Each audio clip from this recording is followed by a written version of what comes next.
Fat is a very negative word. No one wants fat, right? But fat, on the other hand, is very important for healthy functioning of our body. To start with, it is a stored form of energy. So it's not always possible that you're going to consume something to get energy to spend it, to do some activity. Whenever your existing energy levels drop, that is when the stored energy, that is fat, comes into picture, and it allows you to do activity even when you're not eating anything for long hours. In fact, fats give you double the energy that a protein or carbohydrate will give you, same amount of protein or carbohydrates, and it gives you 4 times energy that a fiber will give you when you consume them. Fat is also important for absorption of a lot of nutrients in your body, mainly the vitamins, vitamin A, E, D and K. These are the vitamins which are fat soluble, so they will not get absorbed in your body no matter how much supplements you are taking, unless there is some content of fat in your body. They are also important to protect the organs. Fat helps cell growth, so it is very important for healthy cell functioning, and it is also important for healthy brain functioning. But then why do we think fat is bad? When the fat goes excess in your body, it starts hindering the healthy functioning of your body as well. But one needs to understand what type of fat is really bad for you and what type of fat is okay for you. The first type is called as essential fat. As the name suggests, it is essential. It is required for healthy functioning of your body. So this is something that we need, period. This is essential. We don't want to lose of any of essential fat. The second part or second type of fat is subcutaneous fat. Now this fat is the fat that your body is storing as a future energy resource. This fat is below your skin. So if you pinch your skin like this, probably what you feel below that is the subcutaneous fat. Subcutaneous fat, of course, some people don't like it because it doesn't look as good, and at the end of the day, it is excess fat at times when it grows beyond a certain level. So it is not very great, it may not be excess, but it is still okay as compared to the next type that we are going to discuss, that is visceral fat. Now, visceral fat is something that you can't really see from outside. So many lean people also can have higher levels, dangerous levels of visceral fat.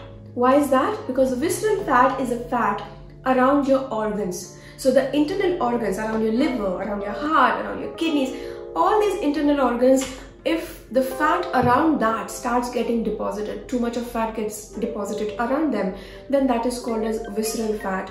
And this visceral fat is actually the most worrisome, I would say, mainly because it also gives us puts us in the risk of all the lifestyle diseases like heart diseases, diabetes, or all the reasons of getting lifestyle diseases probably start with having excess of visceral fat. So this is a fat that one needs to keep in check. In commercial use, if there is a medical requirement, then there is a scan called as DEXA scan, which can measure exactly how much of visceral fat you have in your body.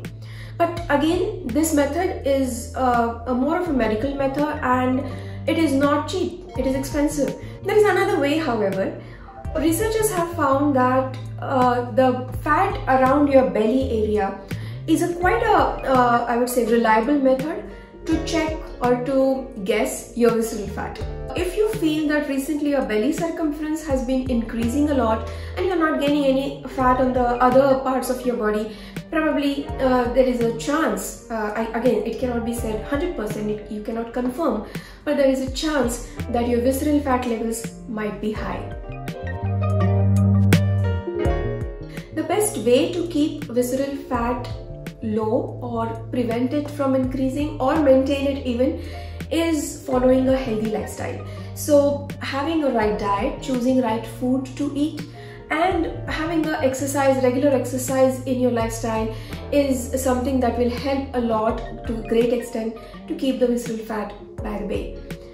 One more thing, however, researchers have found is that stress in your life is also can be correlated with excess of visceral fat. Particularly the hormone which is called stress hormone, the cortisol, is something which is definitely it increases the visceral fat. So if you can, try to work on your stress levels, try to keep them low, and that will also help you in getting control or preventing excess of visceral fat.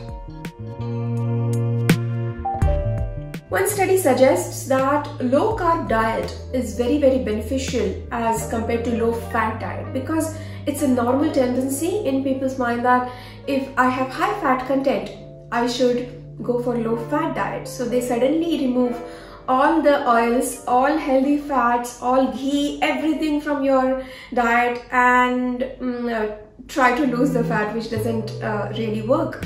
So instead, if you can go for low carb diet.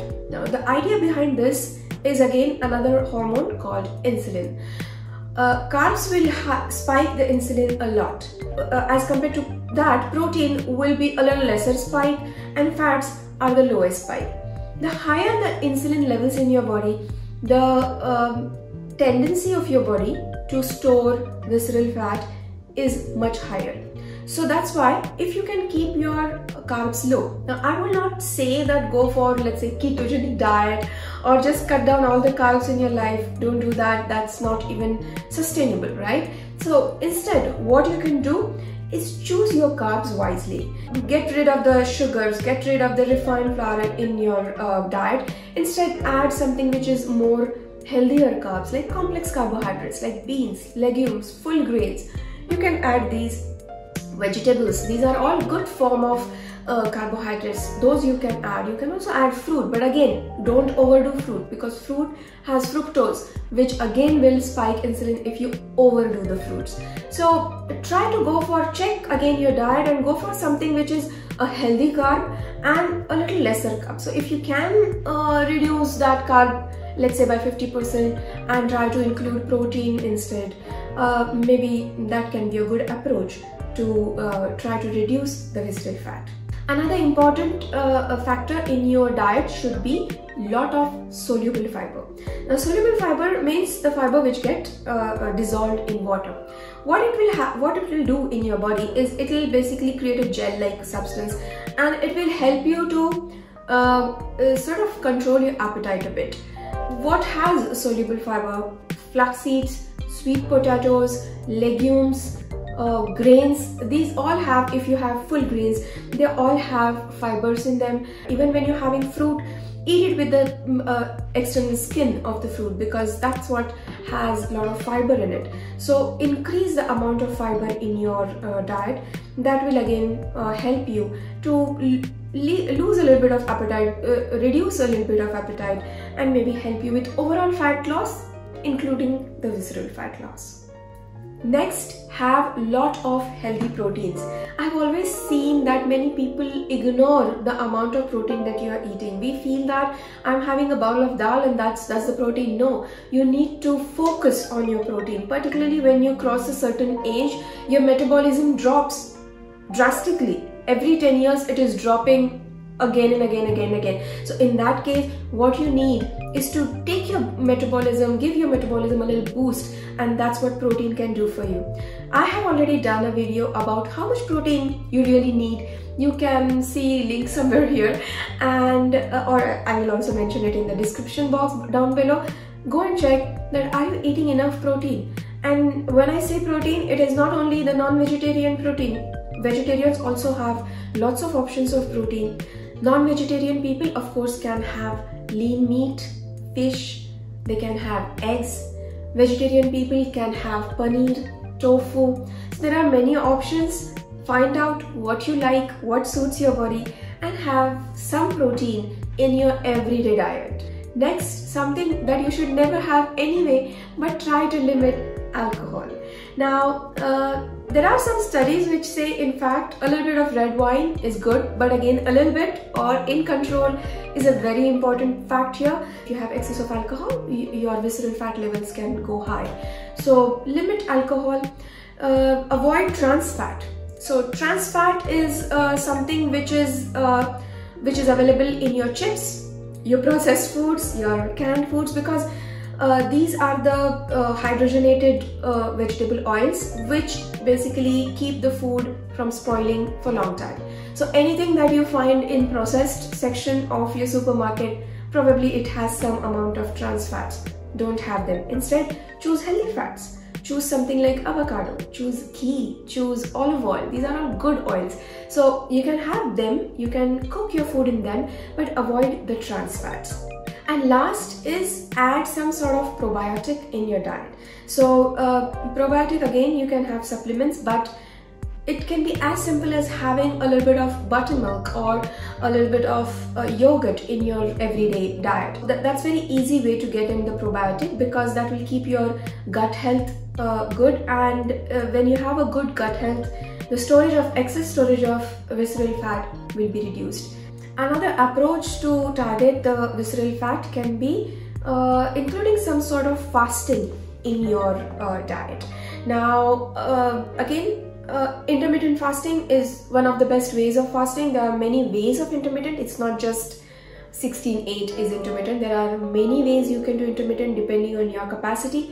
I have already done a detailed video on types of intermittent fasting, how to go about with the food, how to go about with the exercise and everything, and I'm going to mention them, the links for them in the description box down below. Check them out if you're interested in that. Even our ancestors used to fast at least once a week or twice a week. So try to include those fasts in your weeks, in your routines. That will again give your body a time to clean out these excessive fats. You need to sleep at least 7 to 8 hours to call it a good sleep, good deep sleep.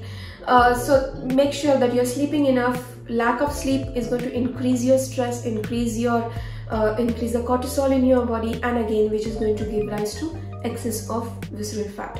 So sleep well, that is very important. Try to reduce the stress levels.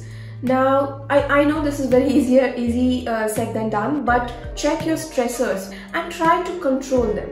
If that is going way beyond your management level, then maybe seek help to control your stress. Stress is not just harmful for your mind, it is also harmful for your body. One more important thing that you need to check is your vitamin D levels.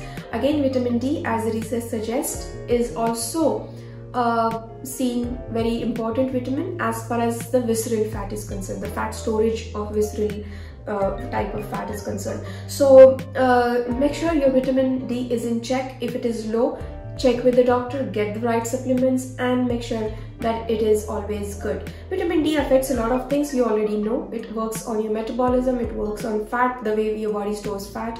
So now make sure your vitamin D is sufficient. Again, it is also a vitamin that if you overdo, it's going to be bad for your body. So don't self-medicate. Please go and check with the doctor about the vitamin D levels that you need. And last but not the least is workout. Having at least 5 days of 30 minutes workout is what is recommended to keep your body healthy. And particularly when it comes to visceral fat, you don't really need to do a lot of gym workouts. Something which is a light cardio can help a lot.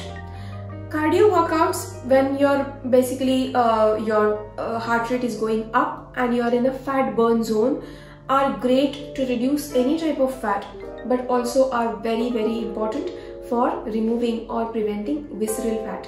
And in cardio, what all you can do? You can do brisk walk, okay, which basically makes you sweat a little bit, at least that much brisk it has to be. Or you can go for a little bit of jog. Gentle jog is a good idea. Swimming is a great idea. Sports like badminton, tennis, these are again good ways of getting in some cardio in your activity. And even if you're lifting weights, if you're doing strength training, try to combine them with cardio. So squeeze in some cardio in your daily activity, at least 20 to 30 minutes of cardio. That will help a lot in controlling the visceral fat.